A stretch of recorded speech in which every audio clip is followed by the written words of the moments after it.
โอ้ยสบายดีทุกคน แต่ว่าตอนนี้บ่สบายเลยตอนนี้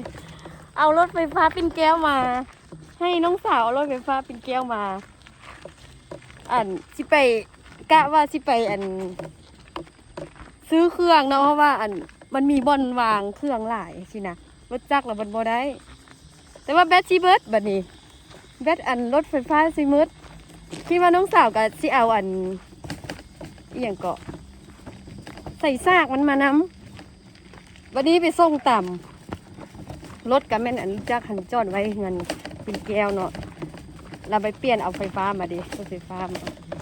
โอ้ตอนนี้ขึ้นภูจูงจ้าแบตเบิร์ดซาเทซาว่าและไปส่งต่ำเนาะส่งต่ำลูกค้ากับโซซิฮอลลูกค้ากับโทรน้ำอยู่เพราะมันซาเดี๋ยวได้จูงเอาซ้ำนะทั้งกับย่างมาทั้งกับย่างมาซื่อๆนี่นะแบตชีมืดแล้วมันซาเนาะขึ้นภูบ่ได้เลยขึ้นภูนี่เป็นจูงแล่นภูทางนั้นให้มักสูงๆทางคนเล่าทุกคนที่เคยถ่ายให้ทุกคนเบิ่งเลยอยู่เนาะ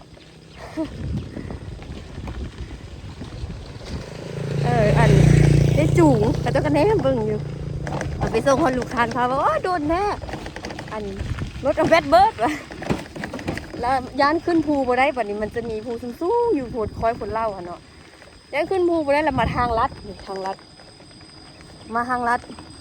กระซาเต็มมันพัดยุดวันนี้รถนะยุดภาษาโอ้ทางนี้ท่านจะเป็นภาษาของคนที่มันถึงศาสนาคริสต์เนาะมันจะฝังไม้กางเขนเต็ม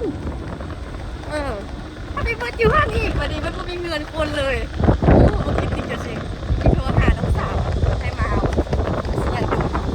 รถที่มันก็พอปิดได้ในนึ่งสินะก็เลยมาจูงเล่นฮิปเล่นมาจูงฮิปเล่นมาแล้วทางเพียงสิหรือว่าลงภูสิเนาะมันก็ไวอยู่ดอกแต่ว่าทางขึ้นภูนะมันผู้ไวเลยตอนนี้หันนะซ้ำกับย่างเลยนี่นะขนาดทางเพียงตอนนี้ออกมาฮอดวันทางหลวงแล้วประสบภัยมากชีวิตเปลี่ยนเอารถจักรคืนแล้วนี่นะไปสากไฟก่อนเราจะไปซื้ออย่างก่อนน้ำดื่มกับเบิร์ดเลยไปซื้อน้ำดื่มไปซื้อแบบซีแก้วอีกเนี่ยเพราะว่ามันตรงในซอยข้างหน้าแต่ว่าตอนนี้ซีเอาไปสากไฟก่อนเบิ่งไหมขนาดทางเพียงที่นี่สร้างกับย่างเอาเลยแต่ว่ายูกล้องนี่คือซีบอนั่นดอกเนาะแต่ก็คือซีปกติเนาะลัดมาทางแนวสั้นมันจะมีไปทางอะไรของคุณแต่ว่าลัดมาทางแนวมันจึงไม่ได้ขึ้นภูแล้วรถมันก็บ่หลายว่าตั้งกับย่างเลยตอนนี้นะโอ้ยยังมีอันนั้นอีกนะยังมีทอดตีนไก่ไปส่งลูกค้าอีกโอ้ยเป็นเมนเลยเนาะยืมมามื้อเดียวกันเป็นอย่างนี้ที่ว่าน้องสาวเอาอันนั้นมานำพัดบ่ได้เอามาว่าจะซากก่อนละจึงเอาออกมาวันนี้สิไปส่งตามให้ลูกค้าแล้วก็โมมีได้ผลเพราะว่ามีลูกค้าจะอยู่หาอีกเห็นน้องสาวโทรมาดิคือซิเมนเขาสร้างตามแล้วนี่นะแต่ก็สร้างเขาอย่างบ่หอนใส่สมุกยิ่งบริสัญญาณเลยคือบ่ได้เห็นสายค้างเลยนะอันนี้เป็นทางในบ้านเลยจะเป็นทางแคลน้ำสารเป็นไงขี้เบิ่งแบตเตือนอยู่ในนี้นะมีแต่ขี้แต่7-8ขีดนึงความไวความแหงนะ7-8ขีดอย่างนี้เล่นกันยังไวก่อนนะนี่เมื่อกี้ผ่านตัวหมาผ่านฝูงหมาเนี่ยดีแต่มันบ่ไล่ย่าแต่มันสิไล่นั่นแหละเฮ้ยเป็นเงี้ยโอ้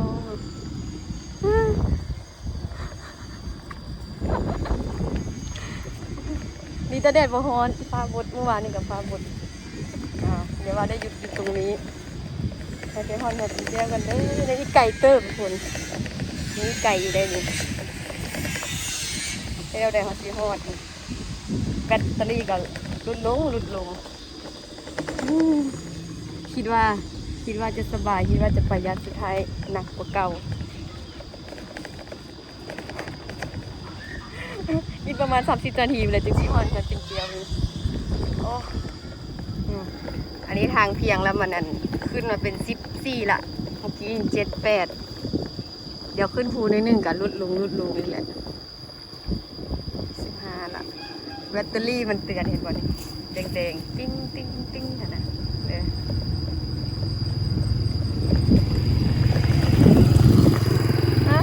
อยากติดคนรถเนี่ย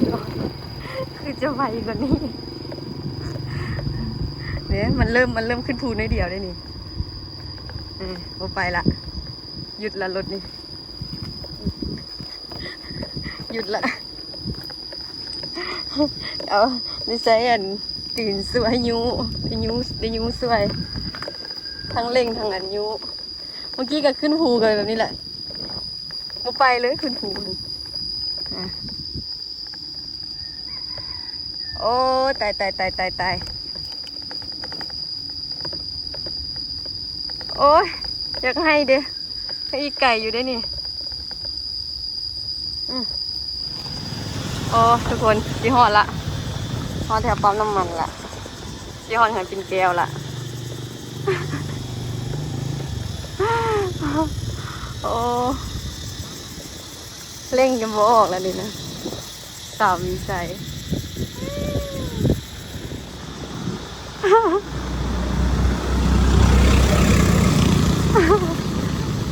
โอ้แบตหมดกันเลยอีตุ้ยกับว่าเอาใส่ซากไปมื่อคืนผู้บนเล่าตายเนี่ยนี่จูงเล่นเอาได้ว่าฮะ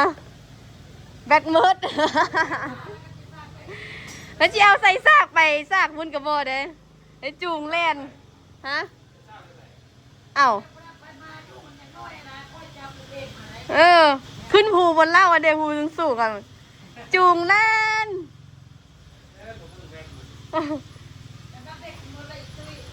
เอาว่าอันมันว่าแบตซิเบิร์ดเอาว่าใส่ซากดิไม่ได้เอามาว่าอีกกันฟ้าไปส่งตามเขานั่นที่ไปส่งอันตีนใกล้เขายังท้าดุนนี่เนาะจะเปลี่ยนเอารถจักรก่อนแล้วรถจักรเอาป่าไปนี่แบตหมดซากแบตก่อนซะว่าที่ไปซื้อเบปซี่มันเอาใส่ทางนี้ได้เดี๋ยวเนาะนี่อันนี้มันกว้างนี่มหันได้ไปซื้อซ้ำอันลูกค้าเข้าหาแล้วก็สั่งต่ำหลายคนแล้วมหันได้ไปนะเอามาซากแบตไว้ก่อนเดี๋ยวไปส่งอันตีนไก่กับตลาดเป็นสี่มายืมใหม่ตอนนี้ไปเปลี่ยนเอาลูกจักรมาทุกคนมาส่งอันตีนไก่กับอยู่นี่เนาะอยู่ข้างอันคนส่งอนุชิตนี่เลยพอดีมาเอาเครื่องอันนี้เป็นลูกค้าสั่งเกิบเนาะสั่งเกิบที่ก็ขายเกิบคือเก่าเด้อแต่ว่าบ่มีเวลาโพสอันนี้เป็นลูกค้าประจำเนาะลูกค้าประจำเพื่อนอยากได้เกิบแล้วเพื่อนก็แชทมาถามว่ายังขายเกิบบ่อย่างมีบ่เนี่ยแต่ว่าติดก็ขายเก่าแต่ว่าบ่ค่อยได้โพสคือพอดีเลยมาส่งอัน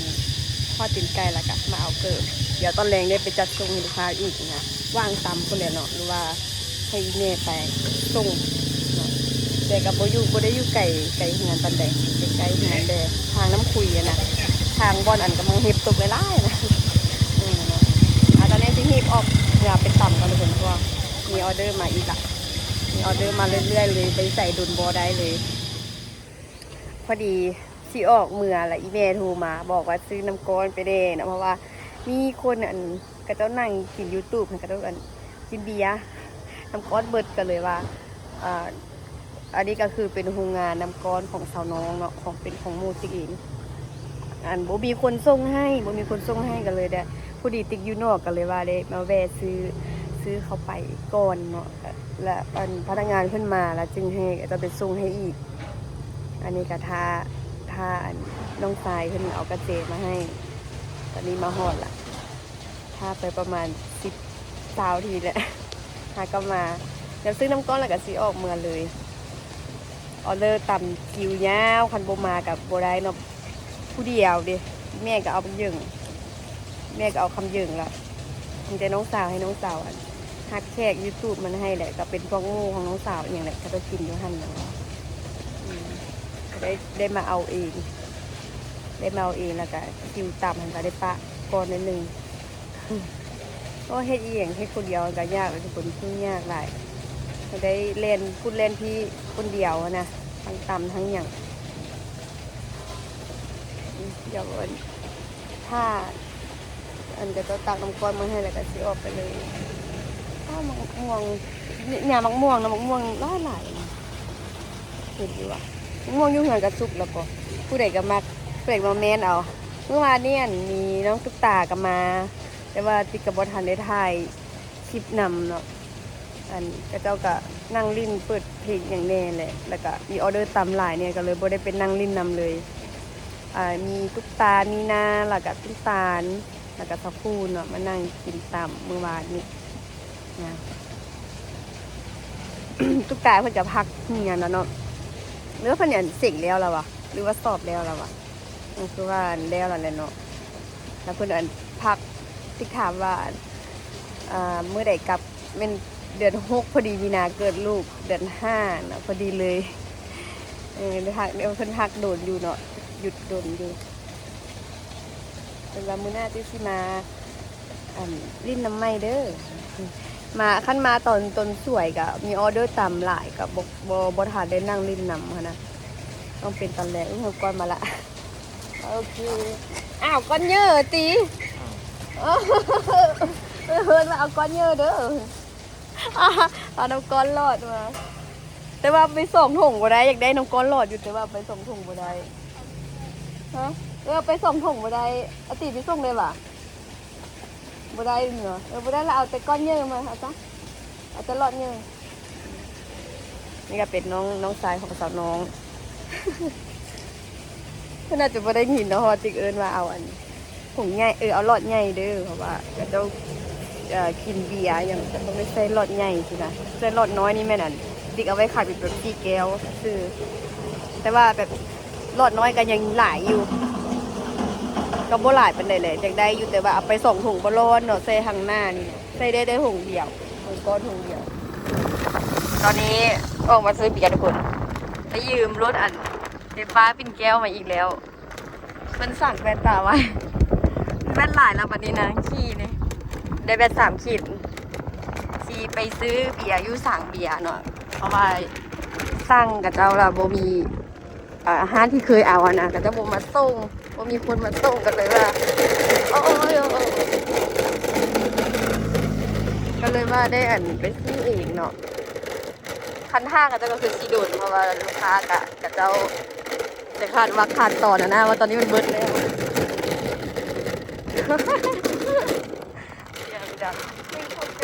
แต่ว่าสั่งเบียร์กับว่าได้อยู่ไกลเนาะอยู่ใกล้ๆเงินติดเลยถ้าเอารถจักรแล้วมันใส่โบได้เนาะมันใส่ทางกลางนี่โบได้แล้วมันเอามายากนะก็เลยว่าได้ไปรถไฟฟ้านี่มันใส่ได้เลยมันเอาไปมาสบายนี่2 หลังได้นี่ทางก็ค่อนข้างกระตุกกระติกเลยมีตะขู่นะ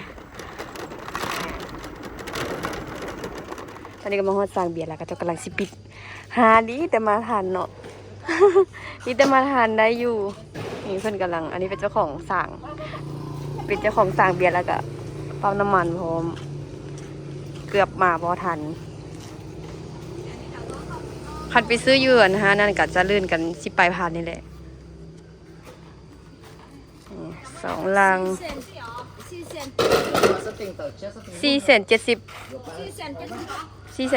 ว่ะโอเคอยู่หลังบ้านก็จะมีงานทุกคนเป็นงานกินดองเนาะเป็นงานกินดองของคนมงเมื่อวานนี้ก็เจ้าฟักลาบนะ ตักอยู่ว้าเสียงฟักลาบนี่สามัคคีกันขนาดนะก็เจ้าจะมาช่วยกันเนาะแบบอายน้องแบบว่าคนฮู้จักฮักเพลงก็จะมาพากันช่วยกันเฮ็ดสินะว้าคือสิมันถือมีดคนละดวงมาเลยเดี๋ยวนี้เราจะไปถ่ายอันนี้ให้ดูเจ้าไปกินข้าวอยู่แต่ว่าบ่ทันได้ไปเนาะเพราะว่าราคาต่ำเยอะก็จะเบิ่งอันนี้เพิ่นเฮ็ดหยังกินมุส่วนหลายก็เป็นลาบเป็นแกงหยังเลยทุกคนเป็นอันทางหลังเฮือนของติ๊กเองเนาะหลังเฮือนเป็นงานคนมงลูกสาวล่าเอาผัวเอาสามีแต่งงานเบิ่งมักมองตัวนี้นะแซ่บทุกคนแต่ว่าติ๊กยังไม่ได้ชิมบัดนี้เด้มีแต่คนมาแม้นเอา น้องปิ่นแก้วหันหลังเลิกเฮียนมาแล้วแม่นมาแหงนคอตลอด แซ่บเด้ตัวนี้น่ะคือมะม่วงไข่นี่แหละแต่ว่าตอนดิบนี่โคตรแต่ส้มเลยมื้อนี้แดดแท้แดดร้อนๆมืดฝนมืดแดดนี่เนาะอันอากาศนี่ก็ได้อันนี้จะเป็นโฮมก็เจ้าก็เริ่มมันมางานนี่แหละอันนั้นเขาจะใส่สุดมุ้งเห็นไหมเลยนั้นเราจะใส่สุดมุ้งเจ้าสาวก็จะใส่เป็นสุดมุ้งคือกันเนาะแต่ว่าตอนนี้น่าจะกำลังแต่งหน้าอยู่มั้งอันนี้เลยก็จะเกี่ยมงานก็จะสามัคคีกันเลยแต่บ่ท่าจ้างเลยนะบ่ท่าจ้างอันคนมาแต่งกินหรืออย่างเลยแบบก็จะช่วยกันนะคนละไม้คนละมือสามัคคีกันอันนี้น่าจะโคตรเอาลังกรหรือว่าอย่างมา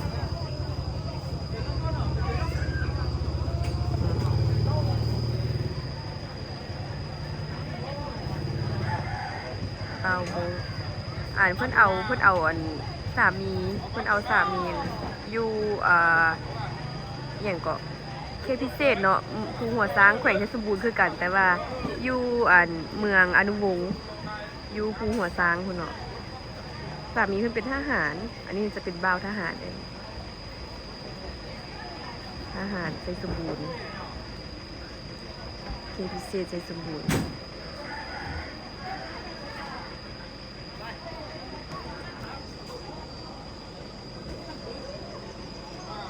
ผู้หญิงแต่งกินผู้ชายจะเฮ็ดเวียกหนักสินะแล้วหามนั้นหามนี่สิเนาะผู้หญิงแล้วไม่มีมีหน้าที่แต่งกินแล้วก็หาผ้าเข้าสินะ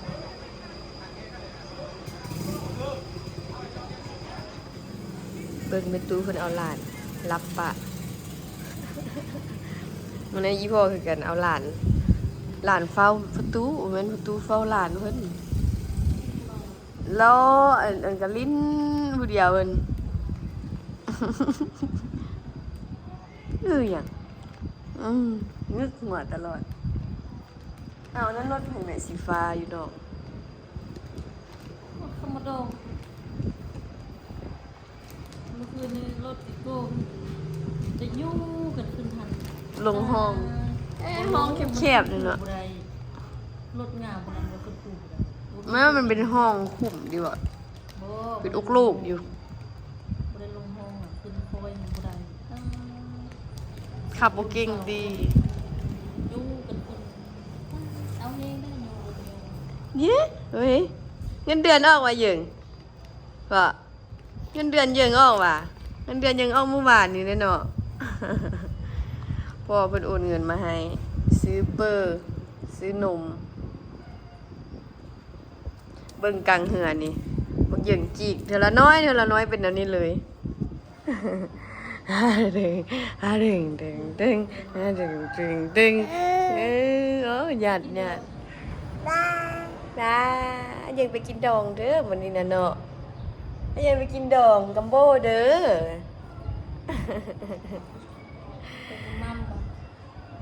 2 มื้อได้คลิปนึง3 มื้อได้คลิปนึงควรต้องเปลี่ยนใจเลยว่าเปลี่ยนสีสุดตลอด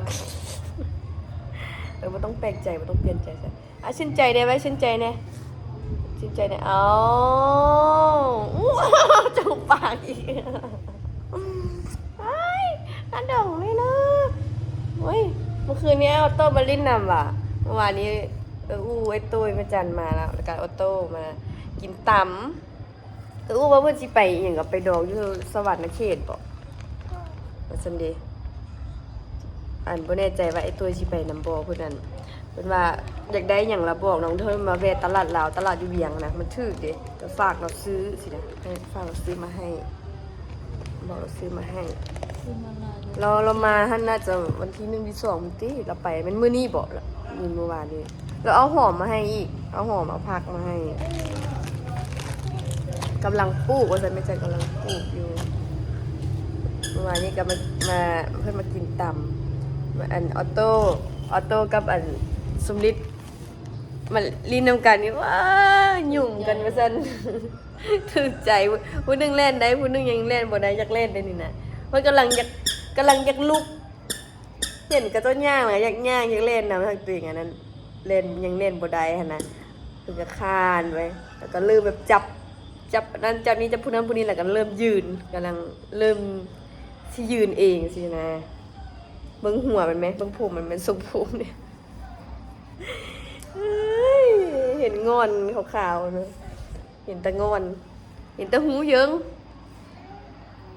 นอ อันนี้ก็เป็นชุดอันชาคูณซื้อให้นี่เนาะไอ้เพิ่นซื้อให้2ชุดเดบีชุดฮาวายชุดปีใหม่หั่นแล้วก็ชุดตัวนี้งามบ่เยิงชุดนี้งามบ่เยิงเยิงเอ้ยเยิงชุดนี้งามบ่งามเยิงมักบ่มักว่ะมักบ่ยังแต่งึกหัวงึกนี่ฟ้าลมฝนตกทุกคนเมื่อคืนอันมะเงาะไอ้ไหนล่นเบิดเฮียเบิดมะเงาะน้อยมันกำลังจอดอกอยู่เนาะนี่เป็นหลายแต่ละปีตัวนี้มันเป็นหลายปีกายนี่เป็นซาปีนี้มันเป็นไว้เนาะล่นทีมเบิดเสียดายขนาดเอาไปขายได้เป็นตอนมันเป็นอันปีกายปีก่อนหน่อยอีเมลไปขายได้เป็นล้านพุ่นนะต้นนี้นะต้นเดียวเด้ล้านกีบเนาะ เสียดายมากอะไรกันไม่นั่นจะไปงานโดงเฮ้ยเป็นจะเขาอีกผู้สาววะเสียงบักอย่างก็แหบเลยเสียงบักอย่างนะเสียงแหบคือเสียงเป็ดนี่แหละ ต้นดอกกล้วยไม้บุญละเป็นดอกบุญละอันนั้นอยู่เนาะดอกกล้วยไม้มันเป็นตลอดอันมัดสูงเดี๋ยวนี้ดูท่วมดินแล้วมันต่ำเลยเหยิงเหยิงมากเลยเนาะเหยิงว่างามเหยิงว่างามมันตอนมันเป็นดอกเลยงามงามเหยิงมากบ่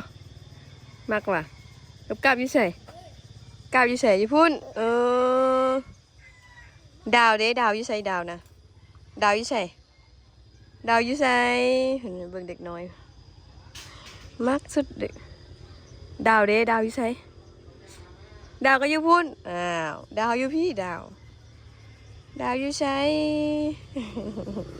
กับกาบเด้กับกาบอยู่ใส่กับกาบอยู่พุ่นโอ้แมวเด้แมวอยู่ใส่แมวอยู่ใส่แมวว่าแมวอยู่ใส่เอ้ยโอ้เกิดเบิ่งกับเจ้าเกิดเบิ่งเล็กน้อย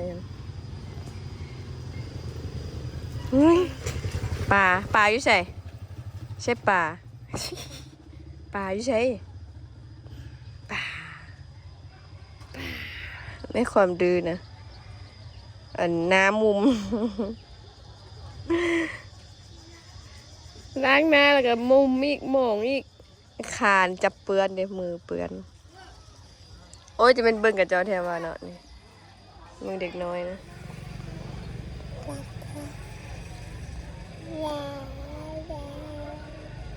แ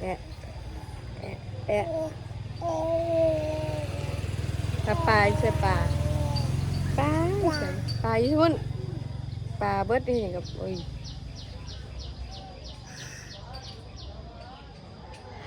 เมียนกับเจ้ากินดีโดอีพ่อ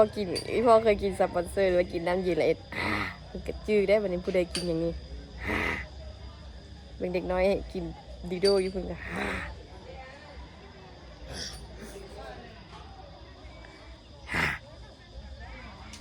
ยากนะมายังค่ะวะจ้าเฮ้ยมันไผ่วะมันไผ่นี่นะ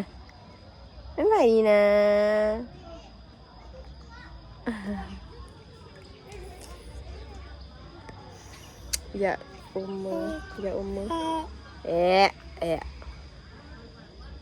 อย่าไปลิ้มเขาวะเฮ็ดหยังเอาแบบนี้เอาเฮ็ดหยังไงน่ะโอ้ยหลุดละเ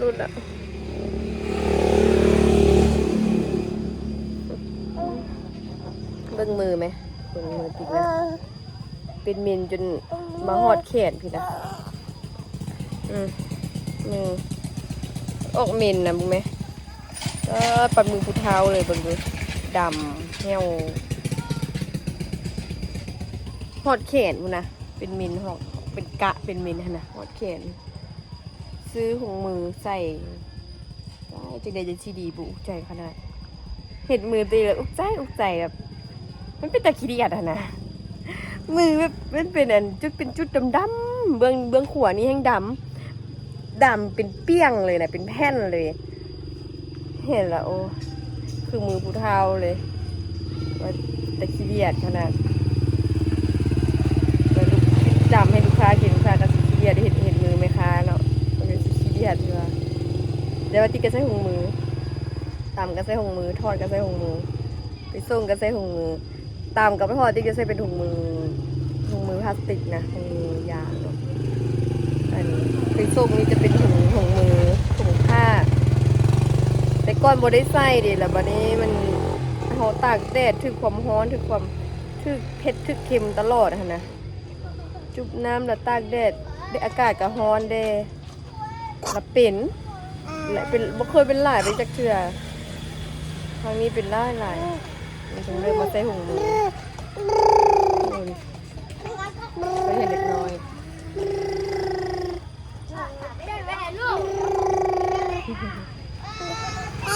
เฮ้ยน่ะอายหยอกน่ะอายหยอกเราอีหยังบ่ฮู้เราเป็นประสาทโมงเนาะเด็กน้อยโมงก็จอดไปในงานไปดองงานที่ลุ่มผู้ใดมีวิธีรักษาทุกคนบอกติ๊กเด้อติ๊กเห็นมือตัวเองแล้วอุกใจขนาดบ่เคยเป็นแต่แบบเป็นจุดน้อยหนึ่งอะนะบ่เคยเป็นหลายปานนี้มาก่อนเห็นแล้วอุกใจเห็นแล้วก็คิดดีแต่ก็จำเป็นแล้วเนาะหาเงินดิชิลาก็ได้อดเอาแหละจำเป็นบัวเอามันดีแต่ว่ามันจะนานดีเด้บ่ต่างอย่างกับได้ว่าอันหน้าเนาะหน้าเขาเป็นกะเป็นฝ้าอย่างเป็นสิวสิบ่เคยเป็นแล้วมาเป็นสิเขาก็อุกใจเนาะคือการอะไรนี่คือกันเป็นจนมาหอดแขนคือเนาะคาอุ้มบักเยงโอ้ไปหลับแล้วทุกคนมัมอยู่เอานมให้กินรับอีกได้เดี๋ยวนี้นะอยากนอนเองติบอกแต่เทื่อนี้จะสินอนนี่บ่เป็นง่ายนี่เจี๊ยได้กลมเพิ่นบัดนี้นอนเองดูดเต้าแล้วนอนเองคนก็บ่ได้ตบอีกคำฮู้เด้คำฮู้แบบนี้ใครเด้สิได้เฮ็ดเวียกหลายๆอย่างเอาบางอย่างให้อีแม่เพิ่นเนี่ยไปเฮ็ดสุผักย่างกล้วยเมื่อวานนี้บ่ทันเฮ็ดซ้ำบ่ทันได้กินเฮ็ดมื้อนี้เอา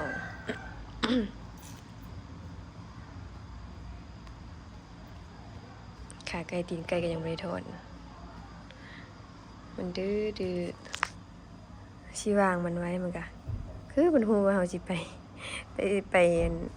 เฮ็ดเวียกนะนำก้นแล้วบัดนี้นะคันบ่มีไผเอานี่ต้องมีคนได้เอาเพิ่นเด้ต้องมีคนที่เฝ้าได้อุ้มเพิ่นเด้นะ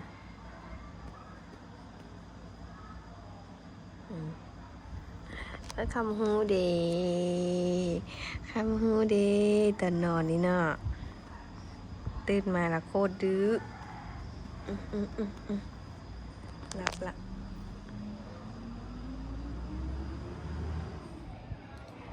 หลานหลับแล้วก็สิได้อันไปเฮ็ดเวียกก่อนทุกคนคันบ่หลับนี่แล้วแม่นบ่ได้เฮ็ดอีหยังเลยต้องได้เฝ้าเพิ่นแม่ก็แต่งกินเดี๋ยวติ๊กสิไปเก็บเครื่องขายแล้วซึ่งยังสิไปทอดขาไก่ติดไก่อยู่นะขาเตาอยู่ไว้เอาออกนี่อีพ่อก็ไปน้ำพูดแล้วเราไปน้ำเลิกพูดละไปหาปลาช่วงนี้ก็บ่ค่อยได้นะได้น้อยนึงพอแบบได้ขายดำจะเป็นโลสินะพอได้กินได้ขายอยู่น้อยนึงบ่ค่อยได้หลายคือตะกี้แล้วเนาะได้ตะกี้ได้10 ปลาย20 ปลาย30 ปลายโลกับมีเนาะปลาเคิงนี่บ่ได้เลยเดี๋ยวนี้ มันบ่มีอะติบ่มียามมาแล้วอะแล้วอีกอย่างเพิ่นก็บ่ค่อยได้ไปนอนเด้ไม่ได้ไปนอนหาปลาเลยเอาสำหรับคลิปวิดีโอนี้ติก็ขอตัวลาทุกคนไปก่อนเด้อฝากทุกคนกดติดตามกดไลค์ส่องปิดสาวลาวลงซานเด้อเพื่อเป็นกำลังใจในการทำคลิปต่อไปบ่เห็นลงมือสองมือก็จะฟ้าวลืมกันเด้อทุกคนเดี๋ยวสิพยายามถ่ายคลิปอัปเดตลงตลอดเนาะลาก่อนบ๊ายบาย